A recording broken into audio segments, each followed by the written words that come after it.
The grand chamber of the Galactic Council floated in the emptiness of space, a massive structure of crystal and metal that had witnessed 35 centuries of careful peace. Inside its largest hall, Ambassador Sarah Chen stood alone before the assembled representatives of 4 alien civilizations. Her simple gray suit contrasted sharply with the elaborate form surrounding her. The Krell High Coordinator rose first, its 3 eyes blinking in sequence as telepathic waves filled the room. It spoke aloud for the humans' benefit, its voice like grinding stones. "Human Ambassador, we have tolerated your species long enough. The armistice that ended the First Contact War is hereby declared void." Sarah's face remained perfectly still. She had expected this, but hearing the word still sent ice through her veins. The Vrax Collective speaker clicked forward on 6 chitinous legs, its compound eyes reflecting Sarah in 1,000 fractured images. "Your kind has hidden behind borders for too long. The galaxy has evolved. You have not. Submit to Council authority or face the consequences." From the water-filled sphere, the Depth Lord's translator crackled to life. "We have watched you, humans. You have grown soft. Your warriors are gone. Your children play in gardens and know nothing of war. This is good. Submit peacefully and you will be allowed to continue your simple existence under our guidance." The Luminar delegate pulsed with colors that the translation device rendered as speech. "We have studied your military capabilities. Your fleet numbers 3,000 vessels. Our combined forces total 150,000 warships. This is not a war you can win. This is mathematics." Sarah listened to each declaration with the same calm expression. When the last echo faded from the chamber, she took a single step forward. The aliens tensed, unused to human body language but instinctively recognizing a predator's movement. "Is that your final position?" Sarah asked, her voice soft and clear. The Krell High Coordinator's telepathic presence pressed against her mind, trying to read her thoughts, searching for fear. It found something else entirely. Something that made it recoil. "It is decided. You have 1 standard cycle to respond. Use that time to prepare your surrender." Sarah Chen smiled. It was not a happy smile. It was not a scared smile. It was the cold smile of someone who knows a terrible secret. The temperature in the room seemed to drop several degrees. "Thank you for your clarity," she said simply. "It makes things much easier." She turned and walked toward the exit, her footsteps echoing in the silent chamber. The aliens watched her go, confused by her response. They had expected begging or threats or at least some display of emotion. The smile had unnerved them, but they pushed the feeling aside. Fear was making her irrational, they assured themselves. As the door sealed behind her, Sarah touched the communication device hidden in her collar. "Execute protocol remembrance," she whispered. "They've made their choice." 3,000 light-years away on a planet that appeared on no Galactic Council maps, an ancient computer system received the signal. It had waited patiently for 35 centuries, maintained by generations of humans who hoped it would never be needed. Now its purpose was clear. The activation sequence began. In orbit around Earth, General Marcus Webb stood on the bridge of the orbital command station, watching the feeds from the Nexus. He was an older man with gray hair and scars that spoke of violence long past. When Sarah's message came through, he closed his eyes for a moment, feeling the weight of what was about to begin. "Signal received, sir," his communications officer reported. "Protocol remembrance is active." Marcus opened his eyes and looked at the display showing Earth below, peaceful and blue. "Send the recall to all Colonial Defense Forces. Wake the silent fleet, and someone get me a line to Admiral Volkov." Around him, officers moved with practiced efficiency. There was no panic, no confusion. They had drilled for this scenario thousands of times. Every human in military service knew this day might come. They had prepared for it since childhood. "Sir," a young lieutenant approached nervously. "The civilian channels are reporting the Council's declaration. People are scared." Marcus turned to face her, and she saw something in his expression that she had never seen before. It was not anger or fear. It was certainty. "Tell them," he said slowly, "that they have nothing to fear. Tell them we kept our promise. Tell them we were ready." Across human space, from the densely populated inner worlds to the rough frontier colonies, the message spread. The armistice was over. War had been declared. And with the message came something unexpected that the aliens monitoring human communications could not understand. Relief. 3,500 years was a long time to wait. A long time to prepare. A long time to hope you would never need to use what you had built. But if the time came, humanity was ready. In the deep black between stars where no alien sensors could reach, massive structures began to power up. Ships larger than anything in the known galaxy started their engines for the first time. These were the vessels of the Silent Fleet, built in absolute secrecy over centuries, using technology that humanity had painstakingly developed from studying captured alien systems and then improving upon them with human ingenuity. Admiral Katerina Volkov received Marcus's call in her quarters aboard the flagship Nevermore. She had been asleep but woke instantly when the priority signal chimed. "Tell me," she said simply. "It's time, Katerina." They declared war. Sarah gave them every chance to reconsider. Katerina dressed quickly, her movements efficient and purposeful. "How long do we wait?" "Let them make the first move. Let them attack our border worlds. We need the galaxy to see who broke the peace. They will die, Marcus. The civilians on those worlds, I know." His voice was heavy. "They know too. They volunteered." This was the ugly truth of humanity's preparation. Every border world was populated by volunteers who understood they would be the first targets. They were not helpless victims. They were the bait in a trap 35 centuries in the making. Back on the Nexus station, the alien representatives congratulated themselves on a decision well made. The humans would surrender or be destroyed. Either outcome benefited the Council. They would finally have access to Earth's resources and the valuable Sol system. They would study human biology and learn their secrets. "Did you see the human's face?" the Vrak speaker chittered to the others. She smiled, like a primitive showing teeth. She was clearly terrified and trying to hide it. The Krell High Coordinator was less certain. "I touched her mind briefly. What I felt was not fear." "Then what?" asked the Depth Lord. The Krell's 3 eyes closed in sequence, a gesture of uncertainty. "I am not sure, but I have recommended our fleet advance with caution." "Caution?" The Luminar's colors flashed with amusement. "Against 3,000 primitive vessels? We have already won. The war is over before it begins."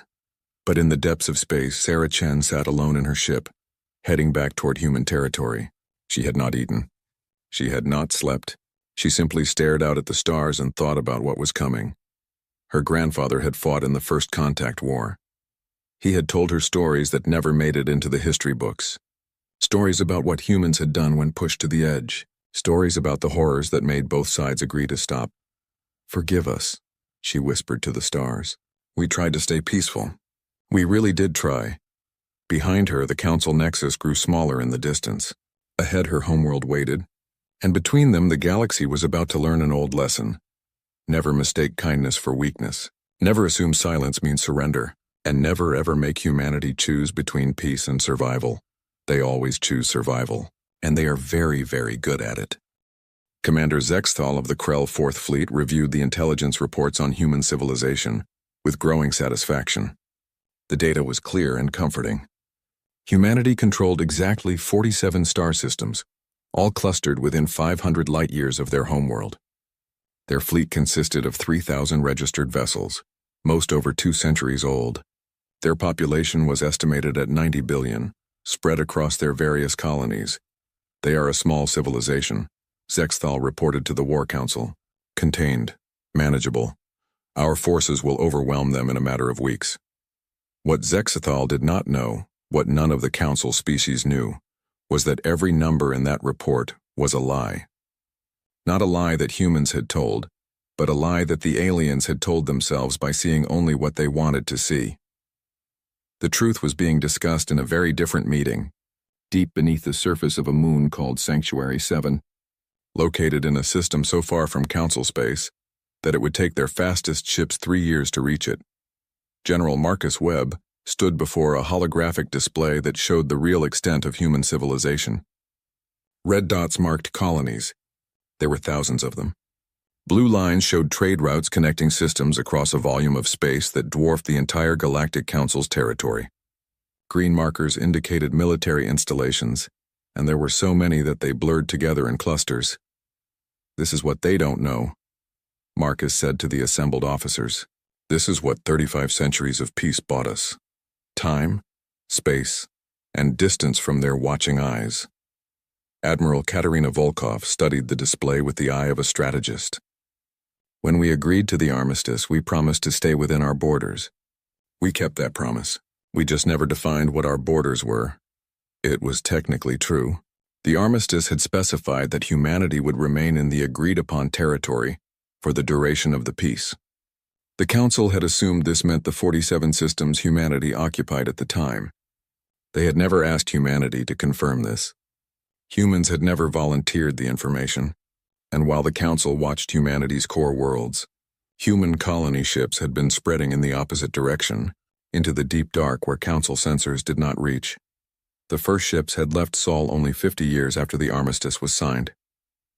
They were generation ships moving slowly, quietly, without fanfare. They carried with them everything humanity had learned from the war. They carried seeds and genetic samples and frozen embryos.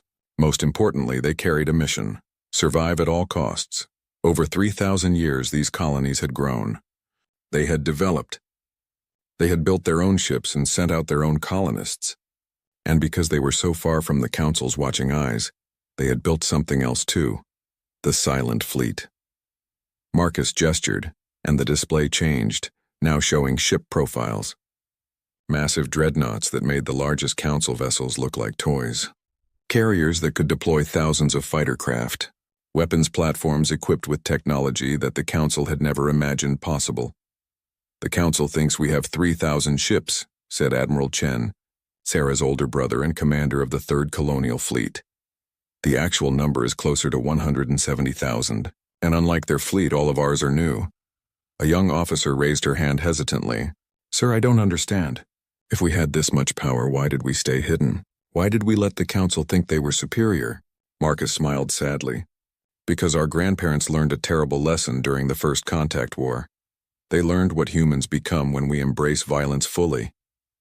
They learned that we are very good at war. Too good, it frightened them. So they chose peace, and they taught us to value it above almost everything else." He pulled up another display, this one showing casualty figures from the First Contact War. The numbers were staggering. Billions dead on both sides, entire planets rendered uninhabitable, war crimes that both sides had agreed to never speak of again. "We stayed hidden because we hoped we would never be needed," Marcus continued. "We built all of this as insurance, as preparation, but we prayed it would gather dust. The Council just told us that our prayers were not answered." Far away, on Earth itself, Dr. Sarah Martinez worked in a laboratory buried under 3 miles of solid rock. Her specialty was xenobiology, the study of alien life. For 35 centuries, humanity had been studying their former enemies, studying their strengths, studying their weaknesses, and developing ways to exploit both. "The Krell are telepathic," she explained to her research team. "They use psychic networks to communicate and coordinate their fleets. This is their greatest strength, but it is also a vulnerability. A properly designed neural feedback pulse can turn their own telepathy into a weapon against them." She pulled up a simulation showing what happened when a Krell fleet encountered such a pulse. The psychic backlash spread through their telepathic network like a virus, incapacitating ships across entire battle groups. The Vraks have a hive mentality. Kill the queen nodes and the workers become confused and uncoordinated. The Depth Lords require high-pressure aquatic environments. Breach their hulls and they die in seconds. The Luminar communicate through light. Blind them and they cannot function. Another scientist frowned. "This seems cruel. Are we really going to use all of this?" Dr. Martinez turned to face her colleague. Her expression was hard. "They declared war. They chose this. We are going to survive. If that seems cruel, then they should have chosen peace." This was the other thing that the Council had not understood about humanity. Humans could be incredibly kind, generous, and peaceful. They could also be absolutely ruthless when survival was at stake. The switch between these two states was not gradual. It was instant and total. Back on Sanctuary 7, Marcus received a communication from the border worlds. "Sir, Council fleets are massing near the Tau Ceti system. We estimate they will attack within 72 hours. "Good," Marcus said quietly. "Commander Tanaka, you have your orders. Make them remember why their ancestors agreed to peace." Commander Yuki Tanaka was young for a starship captain, only 32 years old, but she came from a family of warriors stretching back countless generations. Her ship, the Remembrance, was officially a destroyer from the old fleet. It was 300 years old and scheduled for decommissioning. Unofficially, it had been retrofitted with weapons systems that had not existed 3 weeks ago. Yuki sat in her captain's chair and looked at her crew. 30 men and women, all volunteers, all knowing that this mission was one way. When they come, she told them, we show them the price of breaking faith. We show them that humans keep promises. And we promised that if peace ended, we would make them regret it. The crew nodded. Not one of them looked scared. They looked determined, focused, ready. In the council territories, celebrations had begun. The Krell broadcast their intentions across their empire.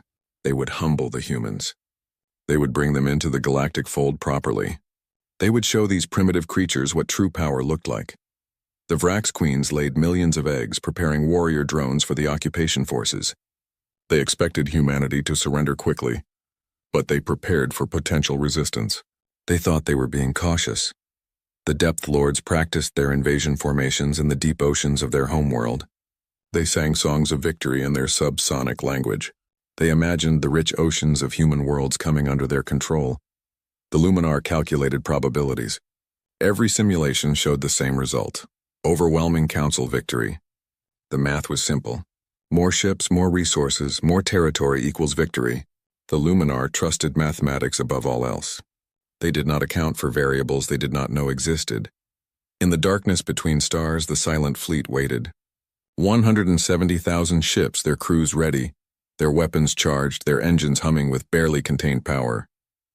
They had trained their entire lives for this. Their parents had trained for this. Their grandparents had trained for this. 3,500 years of preparation was about to be tested, and on a small observation station on the edge of Tau Ceti space, Commander Tanaka watched the sensors as the Krell fleet jumped into the system. 40,000 ships, the largest battle group ever assembled by the Council. They came in formation, precise and confident. Yuki activated the communication system. This is Commander Yuki Tanaka of the Terran vessel Remembrance. You have entered human territory with hostile intent. This is your last chance to withdraw. The Krell Admiral's response came quickly. Single human ship, you are ordered to power down your weapons and prepare to be boarded. Resistance is futile. Yuki looked at her weapons officer. Target their flagship. Full power. But Captain, there are 40,000 of them. We cannot possibly, we are not here to win, Yuki said quietly. We are here to send a message. Fire when ready. The weapons officer's hands moved across the console. Firing. The Remembrance had been old and obsolete, but the weapons now installed in its hull were anything but. They had been designed by the best minds humanity had produced over 35 centuries. They represented the cutting edge of human warfare technology, and they were about to introduce the Krell to a very old human saying, never bring a knife to a gunfight. The first shot from the Remembrance crossed the distance between the human destroyer and the Krell flagship in less than a second. It was not a laser. It was not a missile. It was a gravitational pulse, a weapon that twisted space itself into a crushing fist. The flagship, a massive dreadnought called Pride of Krell, simply crumpled.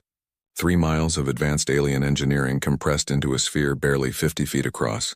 15,000 Krell died instantly, their telepathic death screams echoing across the psychic network that connected the entire fleet.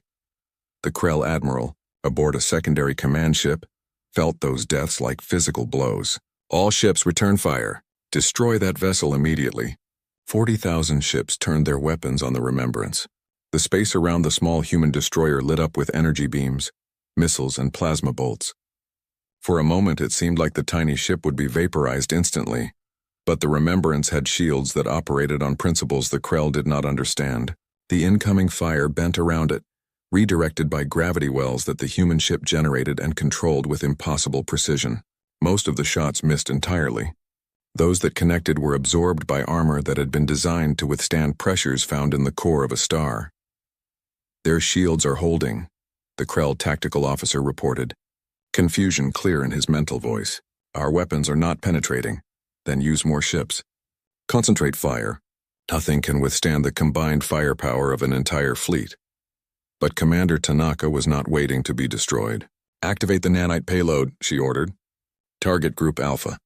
From the Remembrance, invisible clouds of microscopic machines spread outward. They moved through space like schools of fish. billions of tiny robots, each smaller than a grain of sand. When they reached the nearest Krell vessels, they attached to the hulls and began to eat. The Krell used organic components in their ship construction, grown and shaped through biological processes. The nanites consumed these organic materials with terrifying efficiency. Within minutes, entire ships were coming apart, their hulls dissolving into clouds of debris. The Krell inside did not die quickly. They suffocated slowly as their ships failed around them, their telepathic terror adding to the chaos spreading through the fleet. "What is happening?" the Krell admiral demanded. "Why are our ships failing?" No one had an answer. The sensors showed nothing. The attacks were invisible. Ship after ship went dark, their hulls compromised, their systems failing. The precise formation of the Krell fleet dissolved into confusion as captains tried to maneuver away from whatever was killing them. Commander Tanaka watched the chaos with no satisfaction, only determination. "Load kinetic rounds. Target the carrier groups." The Remembrance had one more weapon to demonstrate. From its forward cannons, it fired solid projectiles. They were simple pieces of metal shaped like spears, each one weighing several tons. But they moved at 90% of light speed.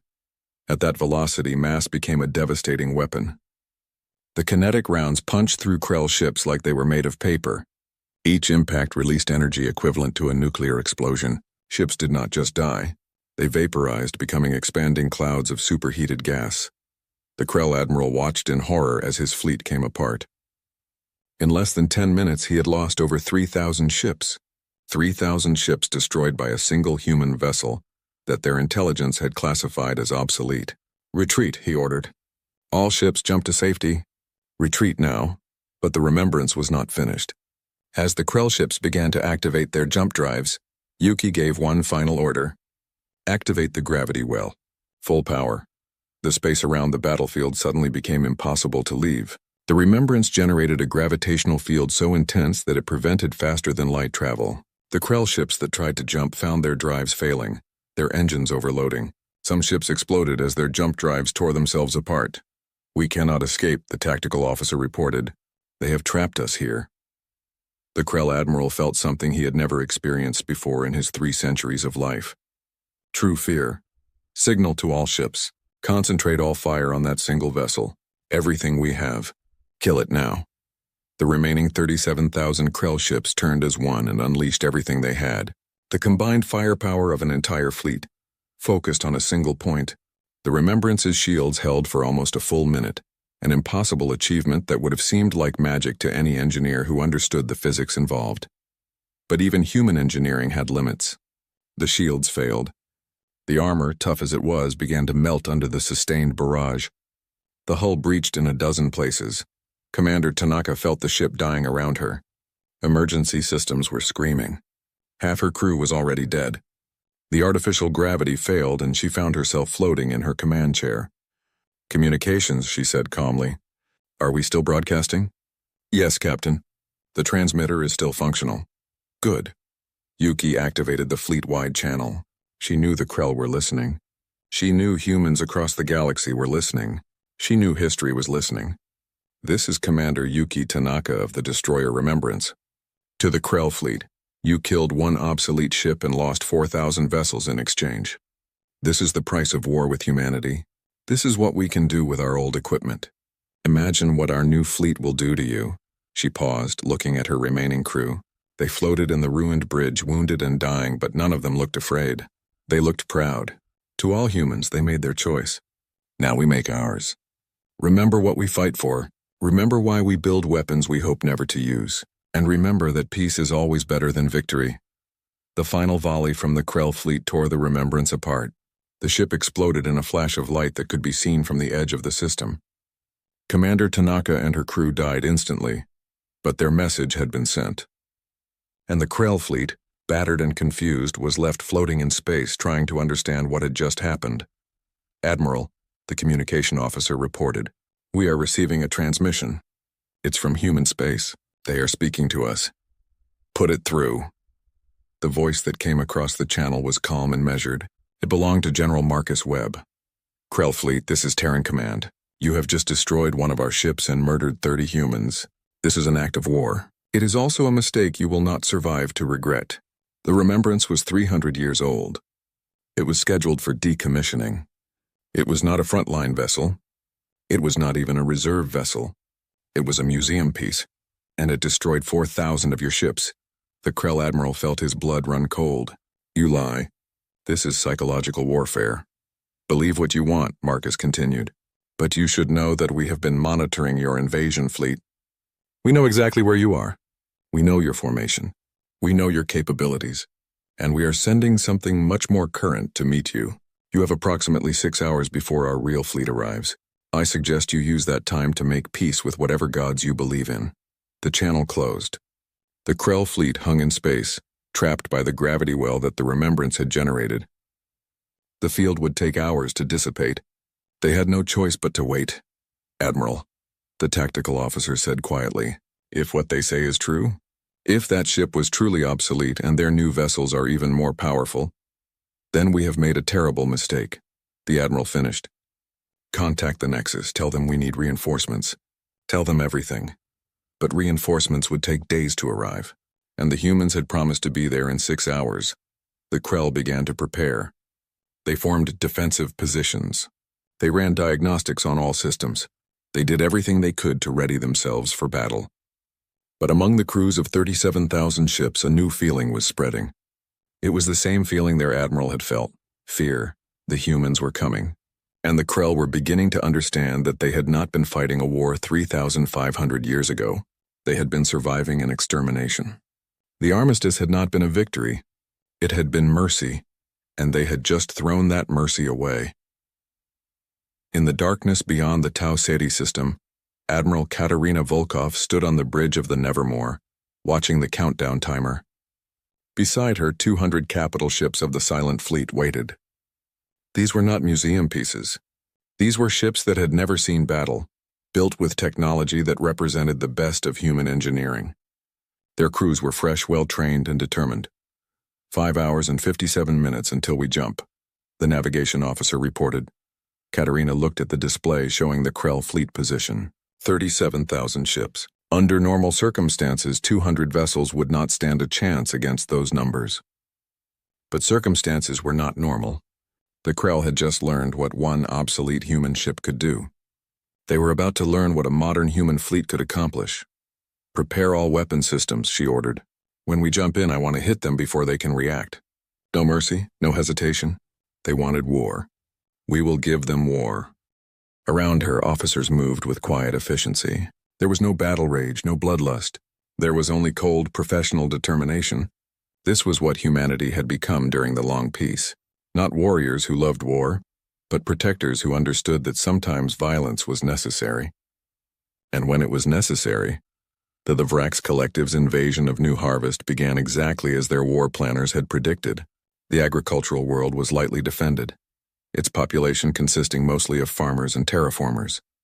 The Vrax brought a modest force of 5,000 ships, more than enough to overwhelm what they expected to be minimal resistance. Queen Mind X Sathar watched through the eyes of her drones as they descended toward the planet's surface. The world was beautiful, covered in vast fields of golden grain and orchards heavy with fruit. Scattered settlements dotted the landscape, simple structures that housed the human population. It looked peaceful, easy. Begin landing operations, Ixathar commanded through the Hive network. Secure the population centers. Minimal casualties. We want these humans alive to work the fields under proper supervision. The first wave of Vrax warriors touched down near the largest settlement, a town called Harvest Home. The insectoid soldiers moved with coordinated efficiency, surrounding the buildings, prepared for potential resistance. Human figures emerged from the structures, hands raised in apparent surrender. This is easier than expected, a warrior drone reported. The humans are complying. That was when the fields exploded. The irrigation systems that the Vrax had seen from orbit were not irrigation systems at all. They were weapons. Concealed beneath the peaceful farmland were defense grids that had been installed when the colony was founded. Plasma cannons erupted from hidden bunkers. Missile batteries rose from silos disguised as grain storage. Energy shields snapped into place over the settlements. The first wave of Vrax warriors died in seconds, vaporized by weapons fire they had not seen coming. The landing craft trying to deploy reinforcements found themselves targeted by surface-to-air systems that should not have existed on a farming world. "What is happening?" Xethar demanded. "How does an agricultural colony have military-grade weapons?" The answer came from a human voice broadcast on all frequencies. "This is Colonel James Park, New Harvest Defense Force. You made a critical error in your intelligence. Every human colony is a military installation. Every human farmer is a soldier. We learned this lesson 3,000 years ago. Never build anything that cannot defend itself." Colonel Park was 63 years old. He had been farming wheat on New Harvest for 30 years. Before that, he had served in the Colonial Marines for 20 years. Before that, his parents had farmed and fought. Before that, his grandparents. Every generation of his family had learned to grow food and wage war with equal skill. "All units execute defensive pattern Delta," Park ordered. His tone was calm, professional. This was not his first battle. "Remember your training. Protect the settlements. Make them pay for every meter." The humans of New Harvest moved with military precision because they were military. The Vraks had assumed that frontier colonists would be soft, untrained civilians. They were catastrophically wrong. Every adult on New Harvest had spent years in active military service before being allowed to colonize. The children grew up learning to shoot before they learned to read. This was the reality of human expansion. In the dangerous galaxy, humanity did not send the weak to settle new worlds. They sent the strong. They sent veterans. They sent people who could build a farm in the morning and defend it in the evening. The Vraks fleet in orbit watched in confusion as their ground forces were systematically destroyed. "Deploy more warriors," Cathar ordered. "Overwhelm them with numbers." But numbers were not enough. The humans had prepared the entire planet as a battlefield. Every hill had firing positions. Every valley had kill zones. Every forest concealed troops. The Vraks poured drones onto the surface and watched them die in waves. "This is impossible," Xathar hissed. "They are farmers." "Where did they get military training?" "From being farmers," Colonel Park replied, having intercepted the Vraks' command frequency. "We grow food. We raise families. We build communities. And we defend them. All of it, every day. You think these are separate skills.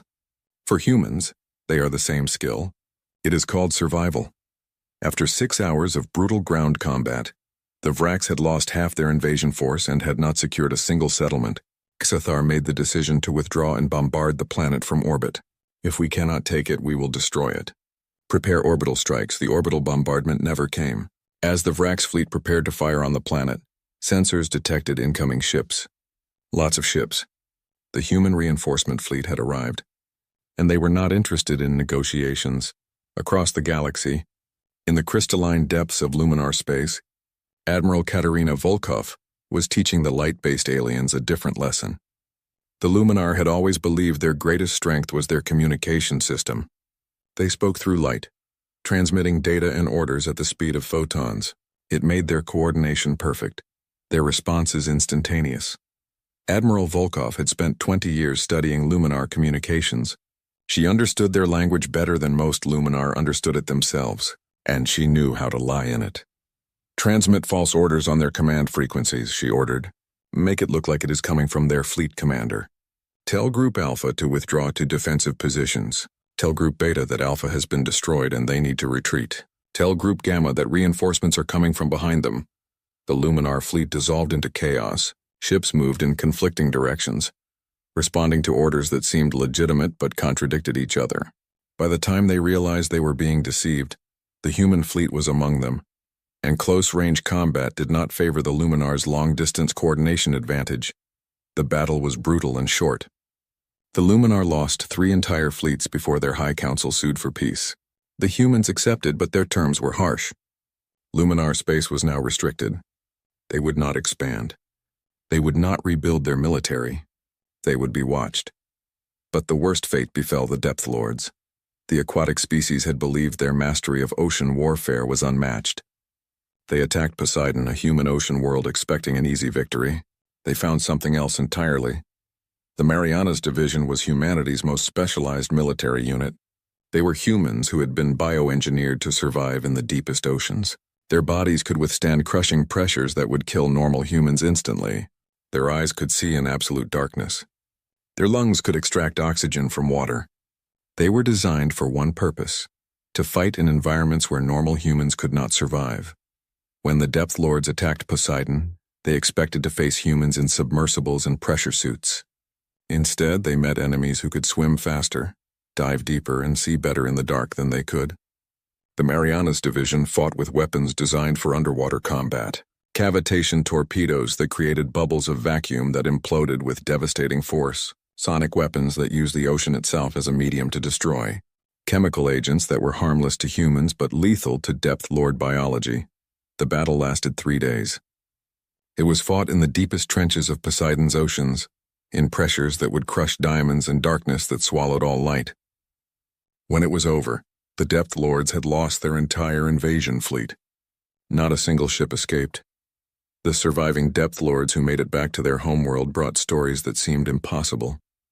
Stories of humans who moved through the water like they were born to it. Stories of enemies who fought in the crushing deep with no fear. Stories of warriors who smiled in the darkness before they killed. Back in Tau Ceti, Admiral Volkov's fleet had finished with the Krell. The battle had been methodical and efficient. 200 human ships had destroyed 37,000 Krell vessels in less than 8 hours. The technology gap was so vast that it had not been a battle. It had been an execution. The few Krell ships that managed to escape carried a message back to their homeworld. A message that spread through the entire Krell collective. A message that their ancestors had known but they had forgotten. Do not fight humans. Ever. Under any circumstances. Peace is not weakness. Peace is mercy. And when humans show mercy, accept it gratefully. General Marcus Webb received the battle reports from all fronts. New harvest had held. The Vracs were in full retreat. The Luminar had surrendered. The Depth Lords were shattered. The Krell were broken. In less than 2 weeks, the combined forces of the Galactic Council had been defeated. Casualty report? Marcus asked quietly. Minimal, sir. New Harvest lost 400 civilians. Various other engagements cost us approximately 3,000 personnel total. Enemy casualties are estimated in the millions. Marcus closed his eyes. 3,000 humans dead, millions of aliens dead. This was why humanity had chosen peace. This was why they had hidden their strength. Because when humans fought, the universe bled. Send a message to all Council territories, Marcus ordered.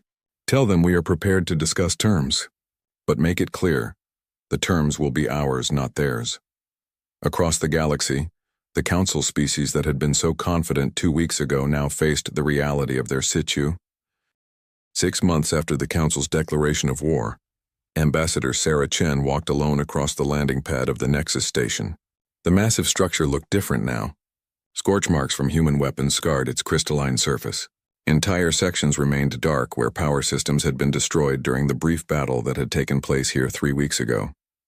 The battle had not been necessary. The station had been abandoned by its alien staff, but when human ships arrived to secure it, automated defense systems had activated. Those systems were now silent, along with everything else that had tried to stop humanity's advance. Sarah entered the council chambers and found them almost empty. Where once hundreds of representatives from dozens of species had gathered, now only 4 figures waited. The High Coordinator of the Krell, the Queen Mind of the Vracs, a representative of the Luminar, a single Depth Lord and a mobile water tank. They were all that remained of the council's leadership. They looked at Sarah with expressions she had never seen before from them: fear, defeat, and something else. Understanding. You came, the Krell High Coordinator said. Its telepathic presence was subdued, carefully neutral. We expected you to simply dictate terms through communications. I came because this conversation deserves to happen face to face, Sarah replied. She sat down at the human delegation seat, the same seat she had occupied 6 months ago when they had declared war. I came because you need to understand what happened and why. The Vracs Queen Mind clicked forward. We understand perfectly. We attacked you, we lost. You were stronger. This is the way of the universe. No, Sarah said firmly. That is not the lesson here. You did not lose because we were stronger. You lost because you did not understand what strength means. She activated a holographic display. It showed footage from the first contact war, 3,500 years ago. The images were horrific. Planets burning. Ships torn apart. Billions dying. War crimes committed by both sides. This is what happened when our two civilizations met, Sarah said. This is what war between spacefaring species looks like when neither side will surrender. Total annihilation, complete destruction, the end of everything. The Luminar representative pulsed with colors that translated to confusion. But you won that war. Our records show that humanity was victorious. We were winning, Sarah corrected. Not the same thing. Yes, we were winning. We were destroying your fleets faster than you could build them. We were taking your worlds. We were on the path to complete victory. She paused, and it was destroying us. She changed the display to show internal human records from that era. Psychological reports. Casualty statistics. Reports of soldiers breaking down, unable to continue fighting but forced to anyway. Ethical complaints from commanders who had been ordered to commit atrocities. We discovered something about ourselves during that war, Sarah continued. We discovered that humans are very, very good at violence. We have a capacity for warfare that terrified even ourselves. We could have destroyed you completely. Every world, every ship, every member of every species that opposed us. We had the weapons. We had the will. We had the momentum. Then why did you stop? The Depth Lord asked through its translator. Because we looked at what we were becoming and decided we did not want to be that. We chose to stop. We offered the armistice not because we needed peace, but because we wanted to prove to ourselves that we were more than just efficient killers. Sarah stood and walked to the center of the chamber. For 3,500 years we have been trying to be better than we were during that war. We built weapons, yes. We prepared for this day, yes. But we hoped it would never come. We hoped that the armistice would become permanent. We hoped that peace would become the normal state of the galaxy. The Krell High Coordinator's three eyes blinked in sequence. Then we have destroyed something precious. We have ended a peace that both sides valued. You have, Sarah agreed. And now we must build something new. But it will not be the same. It cannot be the same. You have proven that the old system does not work. She pulled up a document on the display. These are humanity's terms. They are not negotiable. You will accept them or we will enforce them. The terms were simple but absolute. The Galactic Council was dissolved immediately. Each species would return to their home systems and establish a border zone of 500 light-years around their territory. No military vessels would be permitted in these border zones. Humanity would patrol the neutral space to ensure compliance. Any species that violated these terms would be considered to have declared war on humanity. And humanity's response would be immediate and total. You are making yourselves the police of the galaxy, the Vrax Queen Mind protested. You are establishing a tyranny. No, Sarah said coldly. We are establishing order. You had your chance to prove that you could coexist peacefully. You chose war instead. This is the consequence of that choice. She walked to each representative in turn, making sure they understood. We do not want your territory. We do not want your resources. We do not want to rule over you. We want you to go home and stay there. We want you to rebuild your civilizations. We want you to prosper, but we want you to do it far away from us and far away from each other. And if we refuse, the Luminar asked, then we will do what we did to your fleets, Sarah said simply. We will destroy your military capability completely. We will station forces in your systems. We will occupy your worlds. We would prefer not to, but we will if necessary. The silence that followed was heavy. The alien representatives looked at each other, communicating through their various methods. Finally, the Krell High Coordinator spoke for all of them. We accept your terms. We will withdraw to our home systems. We will comply with your monitoring. We ask only one thing. What? Tell us why you showed mercy 3,000 years ago. Tell us why you did not simply destroy us when you had the chance. We need to understand. Sarah was quiet for a long moment.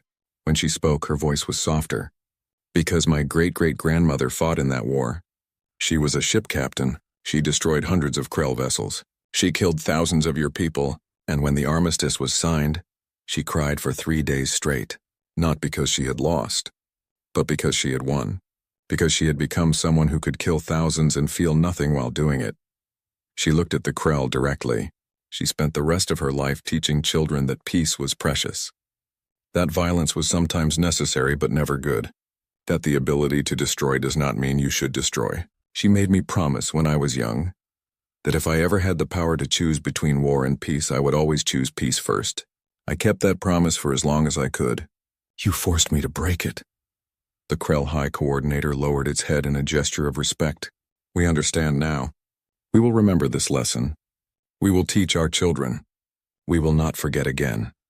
One by one, the alien representatives signed the agreement. The Galactic Council was officially dissolved. The new order was established. The galaxy would be different now. Safer, perhaps. More peaceful, hopefully. But also lonelier. The dream of a united galactic civilization was over. Sarah left the Nexus station and returned to her ship. The journey back to Earth took 2 weeks. She spent most of it staring out at the stars, thinking about what had been lost and what had been gained.